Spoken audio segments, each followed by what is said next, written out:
Santa Claus is no longer coming to town. Chelsea, Manchester United, Man City, Tottenham Hotspur, brothers in arms. I suffered yesterday.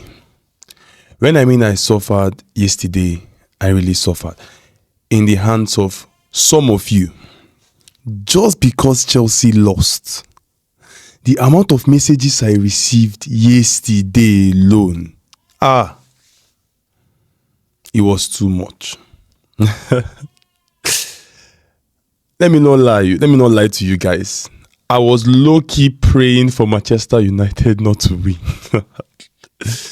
I was seriously low-key praying Manchester United should not win. Because if they win Wolves yesterday and Chelsea lost to Fulham, I know what you guys would have told me now this morning. Some of you would have welcomed me with a blast. Now look at Arsenal is playing today. The moment Arsenal defeats Ipswich, you guys will come for me completely.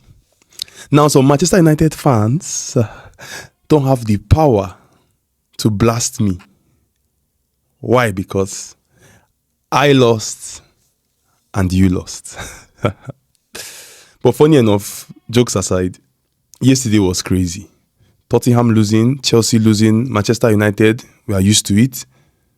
Man City, we are used to their poor performance.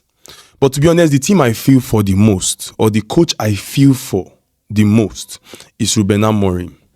Like, as I've said earlier, when he signed with Manchester United, he would have patiently just waited for this season to pass with Ruud van Nistelrooy. Then next season, he takes up the job and knows what to do, knows the fresh players to bring in, this and that. Now, he has taken up the job, leaving a well-organized sporting team that has been playing well, leaving them there, coming to Manchester United and making things worse. Like, I don't even know who to even blame in that Manchester United. Like, it is becoming bad. I'm feeling bad for the coach. But that is not my job to select who will coach Manchester United. I wish them all the best and I hope they can be able to turn things around, because now Manchester United is closer to relegation than the top four. That is just a sad reality. So Chelsea has had their second loss in the Premier League. The first one was against Man City. Now the second loss now is against Fulham. It's a very good one. The fact that we are not in the title race, but we are aiming for the top four, it's a good one. It's a good one. Chelsea did very well. Man City, Haaland missing a penalty. Like, I don't know what to say about that Man City's team, but yesterday was really crazy. So speaking about our yesterday's results, we were unlucky at some point. We had our first and second sleep winning. So our sleep one, we had the first game to be Bournemouth, that is Crystal Palace. We had Bournemouth to win corners. It was only 2 games on our sleep one. We had Bournemouth to win corners. It was a success. Bournemouth won 5-2.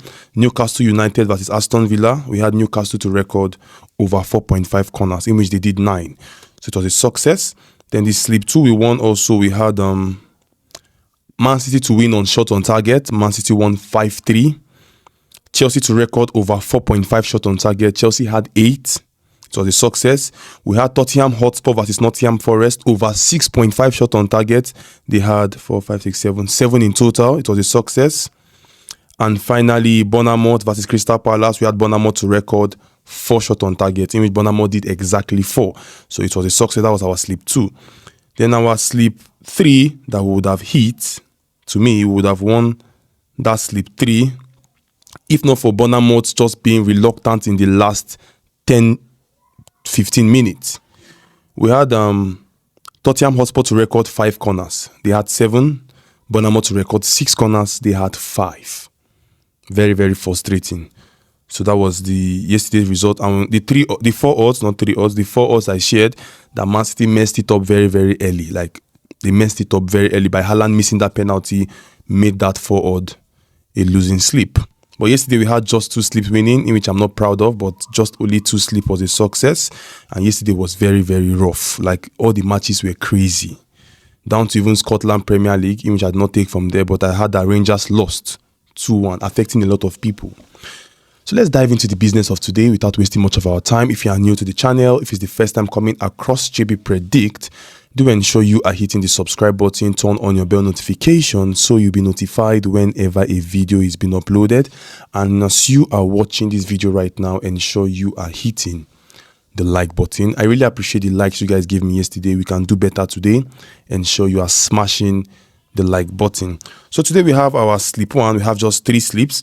Our sleep one, we have 2.12 odd. 2.12 odd. And we have the first game to be from the England Premier League. We have Brighton versus Brentford. We have Brighton to record over 4.5 shot on target. We have Anderlecht versus FCV Denda from the Belgium Jupiler League. We have Anderlecht to win corners in full time. And finally, Arsenal versus Ipswich Town. We have Arsenal to record over 5.5 shot on target, meaning we are waiting for Arsenal to have just 6 shot on target. So that is all the game for our sleep one. Brighton to have 5 shot on target, Anderlecht to win corners, and Arsenal to record 6 shot on target. 3 games, 2 odd. Talking about our sleep 2, we have Arsenal versus Ipswich. Our sleep 2 has just 2 games. Arsenal versus Ipswich, we have both teams to score. No.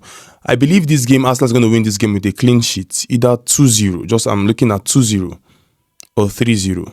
But maximum 2-0 because there's no Saka in this game. And anytime Arsenal plays with Saka, they tend to play extremely better than the normal Arsenal level. You understand? And I know Arsenal will be looking forward to keep a clean sheet because now that they are fighting for the title or for the top 4, conceding a lot of goals is not advisable.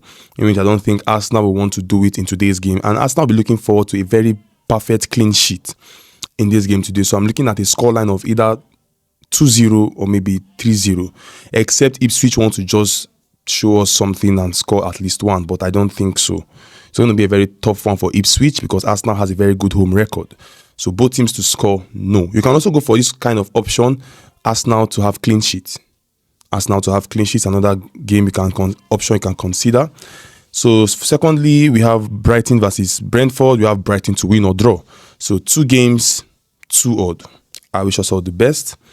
And finally, our sleep 3, which is also 2 odd, 3 games, 2 odd. We have the first game to be Brighton versus Brentford. If you notice, today's games are very scarce. We have over 9.5 corners at 1.50 odd. Brighton versus Brentford, over 9.5 corners at 1.50 odd.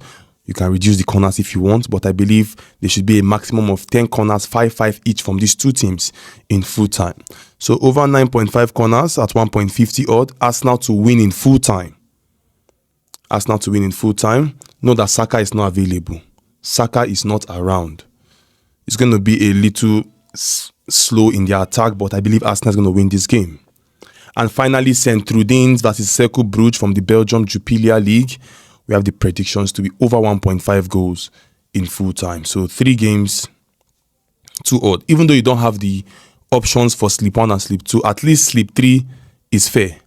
9.5 corners for Brighton and Brentford. Arsenal to win in full time.